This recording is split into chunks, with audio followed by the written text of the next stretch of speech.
I'm happy to be with you for our 5th visit, and our subject is a pleasing personality.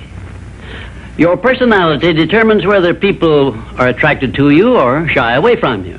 It is the show window in which you display your character to the world, and it is the one thing which distinguishes you from all other human beings. It is your trademark by which people recognize you, and it is the thing which determines your success or failure in selling yourself through life. Therefore, you should see your personality just as others see it, so you may improve it where it needs improvement. Your personality consists of more than 30 different factors, traits, and characteristics. Because of the limit of time I can devote to this visit with you, I can mention only the more important of your traits of personality. But before I begin to describe these traits, I want you to know that every trait which goes into your personality is under your control, and you can improve it so it will be whatever you want it to be. Let us start with the most important trait of your personality, your mental attitude. This is the trait with which you attract people to you and cause them to like you, or repel them and cause them to dislike you.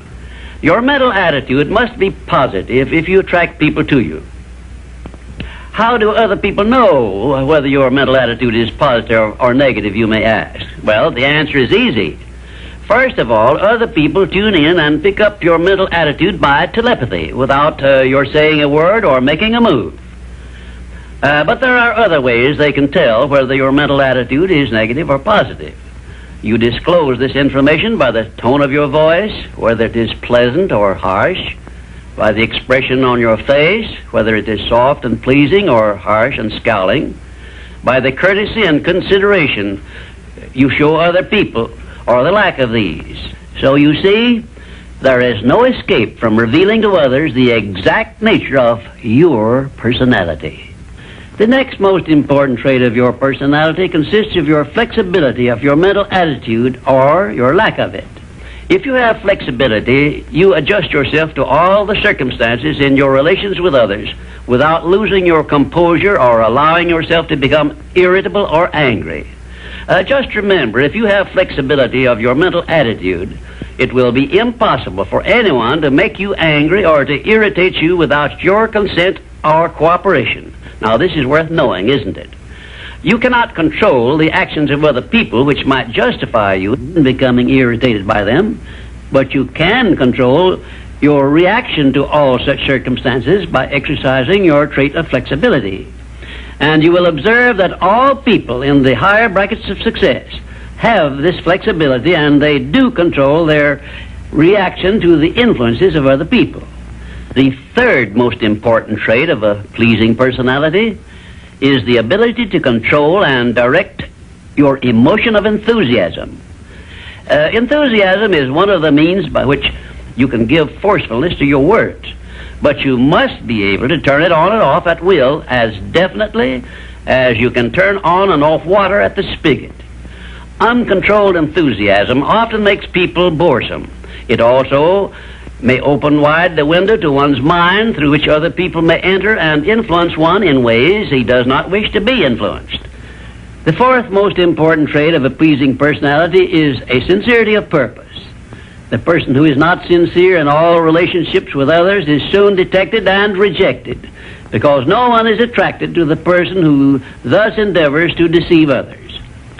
Sincerity is one quality of character which cannot be successfully faked, not even by the most astute rascal or the most efficient actor, because insincerity evermore carries with it some warning sign which other people recognize. You have only to go back into your own experience with insincere people to prove the truth of what I have stated. There are 26 other important traits which give one a pleasing personality, but I do not have time to give them to you in this visit. Now let us turn our attention to some of the common habits which destroy a pleasing personality. Please check yourself as I describe these negative habits, and you may make discoveries about yourself sufficient to enable you to rebuild your entire personality so it will become a master salesman in your behalf. 1. One of the most destructive habits which make one's personality objectionable is that of breaking in and running away with the conversation when others are speaking.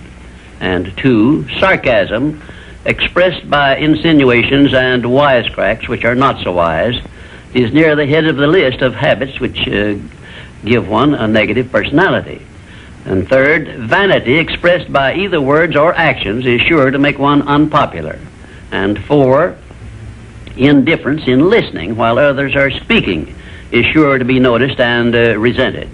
It is more profitable to be a good listener than it is to be a good talker, because one is always apt to learn something while listening to others, but never learns anything from hearing himself talk. 5, the attempt to flatter where flattery is obviously not deserved will bring quick resentment from others. Also, it will put them on notice, if they are wise, that the flatterer wants something he perhaps should not get.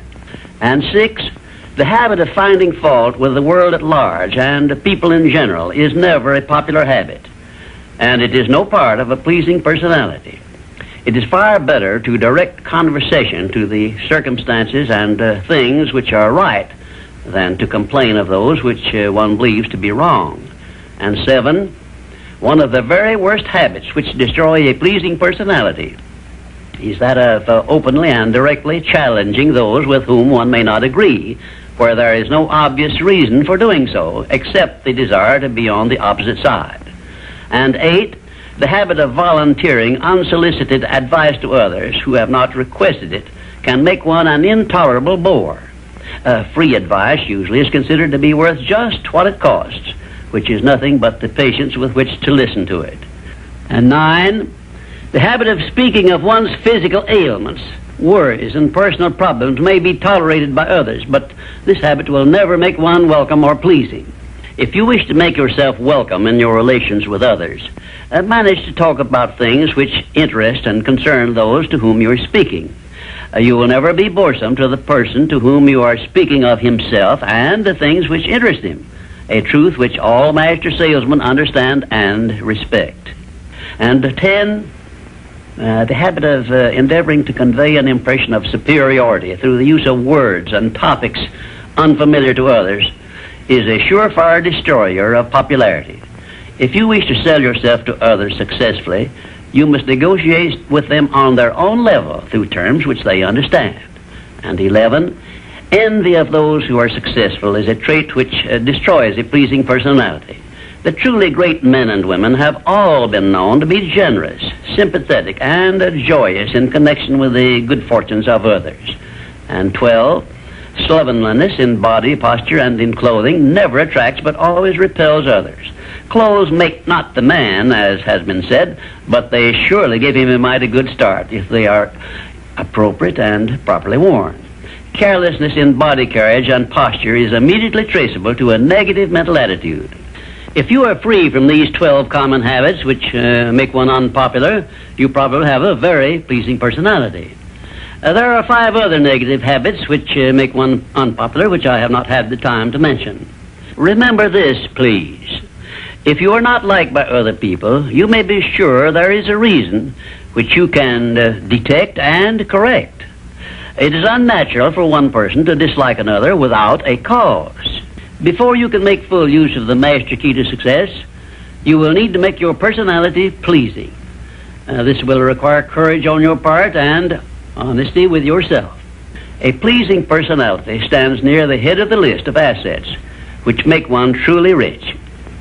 I was impressed with this truth many years ago when I heard Andrew Carnegie say that he paid his right-hand mastermind ally, Charles M. Schwab, $75,000 a year for the services he rendered directly. But he often gave Mr. Schwab a bonus at the end of the year of $1 million for the influence he exerted on his associate workers because of his pleasing personality. You see, therefore, Andrew Carnegie, who has been said to have been the greatest judge of men this nation has ever known, placed a value on a pleasing personality of more than 10 times as much as he valued the personal services of his right-hand man. Perhaps this will give you a clue that may help you up the market value of your personality. And now, until we meet again, May I wish you health, wealth, and peace of mind.